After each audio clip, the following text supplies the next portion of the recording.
ஆசீர்வதிக்க விரும்புகிற தேவன் நம்முடைய துர்க்கிரியைகளினாலே செயல்களாலே துக்கப்படுகிறார். இதோ தாவீது சொல்கிறாரே, கேட்போமா? சங்கீதம் 106:25. கர்த்தருடைய சத்தத்திற்கு செவிகொடாமல் தங்கள் கூடாரங்களில் முறுமுறுத்தார்கள்.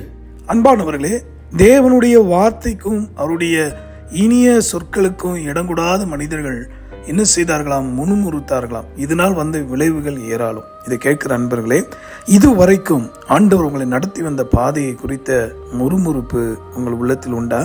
வெளியே ஸ்தோத்திரம் ஆண்டவரே, நீ நல்லவர் ஆண்டவரே என்று சொல்லலாம், ஸ்தோத்தரிக்கலாம், துதிக்கலாம். ஆனால் இருதயத்தை காண்கின்ற தேவனுக்கு மறைவான காரியம் உண்டோ? தயவு செய்து மனம் திரும்புவோமா?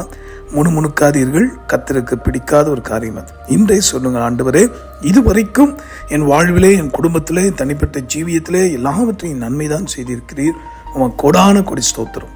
முறுமுறுத்தவர்கள் வனாந்திரத்தில் அறிந்தார்கள். அந்த வரப்போகிற அழிவுக்கு, தீங்குக்கு உங்களை விளக்கவே கர்த்தர் கொடுக்கிற இந்த நல்ல ஆலோசனை கேட்டு நடப்போம், ஜெபிப்போம். நன்றி ஆண்டவரே, என்னோடு சேர்ந்து ஜெபிக்கிற யாவருடைய உள்ளத்தில் ஸ்தோத்திரம், துதி பெருகட்டும்.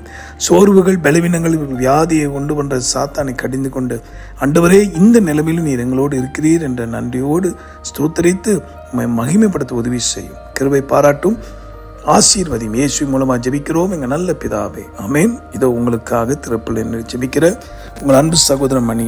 God bless you.